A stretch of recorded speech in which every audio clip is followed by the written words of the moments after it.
Welcome to Expat Hoops breakdowns of the top NBA prospects in the 2022 draft. Shane Lawal joins us again.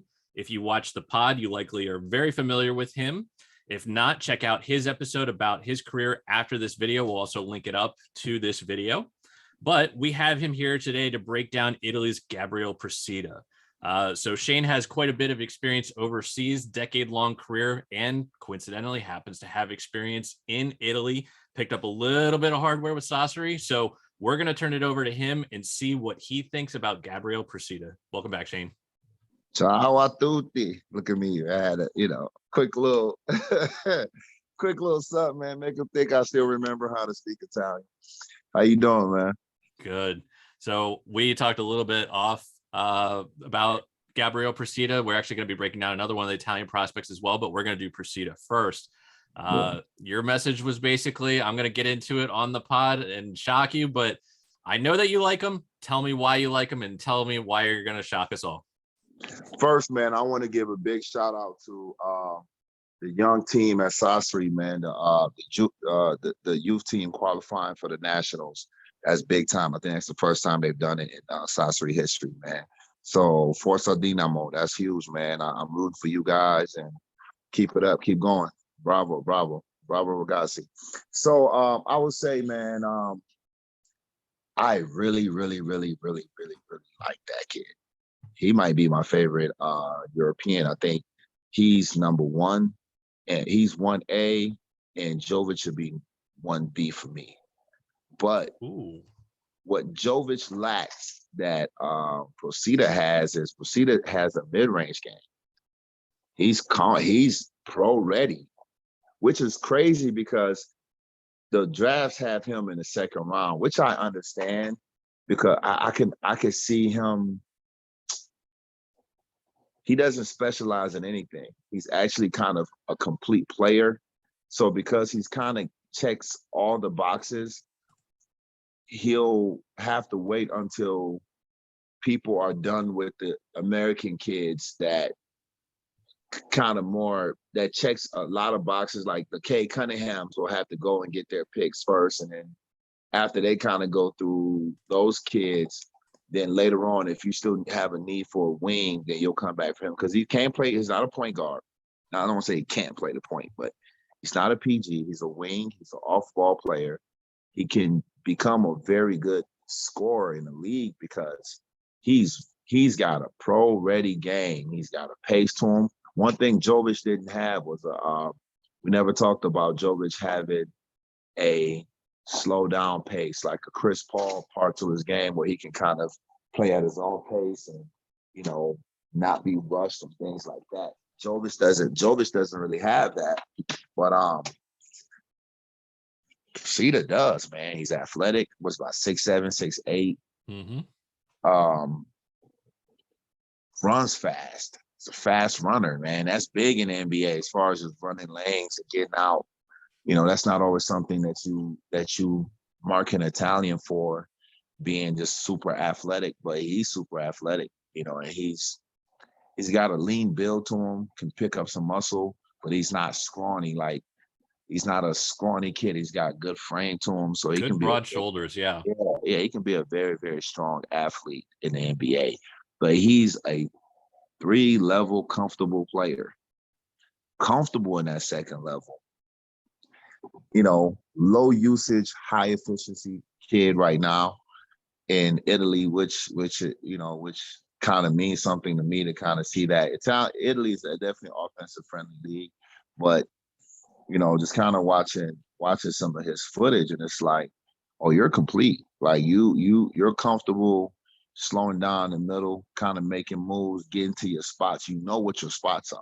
Like your spots. A lot of young kids don't know their spots. They just kind of playing basketball without a plan. Like, he seems to know his spots already. He's got DeMar DeRozan. He's like got some Italian DeMar DeRozan to him, right? Where I think he'll probably start his first couple of years in the NBA being more of a athlete. But then once he kind of settles in, he can probably be more of a first or second option scorer, depending on wherever he kind of quietly fits in. And then he's the type of kid that'll probably end up on a good team, later in the second round. And then now all of a sudden, he's in a winning situation early. I like him. Defensively, he's better than Jovic. Defensively, he's really good. He's a good one-on-one defender. He can block shots too. He does well against smaller defenders. I saw somebody trying to body him on a block one time, man, and he kind of took the bumps, and then timed it and put the shot in the stands. Plays for Bologna, man, which is a big basketball city, huge basketball city. I almost got the pleasure of playing in Bologna one year, but my knees couldn't pass a physical. But no, man, I like that kid. I like that kid, man.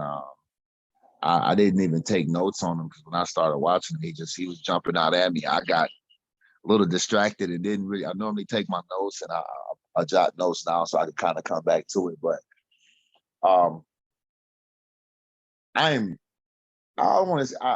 trust the people and how they analyze the drafts, but he's a steal in the second round. And that's a good point, though. So, I mean, as we're looking at it, we talked a little bit off the pod before we started recording. There's about 4 mock drafts that are current as we're recording this in the middle of June, just about a week away from the draft. Of the 4 drafts, he goes anywhere from pick 40 at the Timberwolves spot all the way to pick 56, which is the Cavs spot. Interesting enough, the Timberwolves have pick 48. In another mock, he's going to the Timberwolves there. And in the ESPN mock that they have today, they have him to the Pelicans at 52. So we're going to talk a little bit more about some of the numbers and kind of the way we evaluated a little bit differently. I went numbers first and then looked at the video, and you went video first and then went back at the numbers. So that was kind of an interesting way of doing it. But of those teams, the numbers lie more in Europe than they do in the States. Why is that? Yeah. Well, I mean, usage, once people play their role better in Europe. So if the ball's in your hands, it's so much easier to get comfortable. If the ball's not in your hands, it's hit or miss, man. One game you might go 0 for 3 because you didn't touch the ball at the right times. Another game you might just catch fire early in your 6 or 7, and it balances out over the year to certain type of numbers. You can be a high rebound guy and be a terrible rebounder. You can be a low rebound guy and be a great rebounder. I mean, you can be a high shot blocking guy, but you're giving up 7, 8, 9, 10 pick and roll buckets because you're so aggressive for the block for the highlight play. So numbers definitely lie more in Europe. So I mean, numbers don't tell the whole story. So it's better to watch it first. Another thing, for instance, he's playing in Bologna. I don't know how good Bologna was this year, but he's not playing on.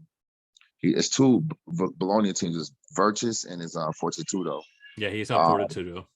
Yeah, and Virtus is the one in the finals right now, and I think Virtus got more money than Fortitudo. But if he's playing on a team that's more loaded, it's less food to eat. If you're playing on a smaller team that's probably got. They didn't have the same budget, so they probably got 6 really good players and threw a couple two young kids who are developmental and 2 older Italian guys who aren't that good, and they rolled them out as a team. So now those first 5, 6 guys are getting all the stats. Hello, and thanks for watching. Be sure to give the video a like, and you can watch more videos over here. You can also click subscribe over here so you're notified when we have new content here on Expat Hoops.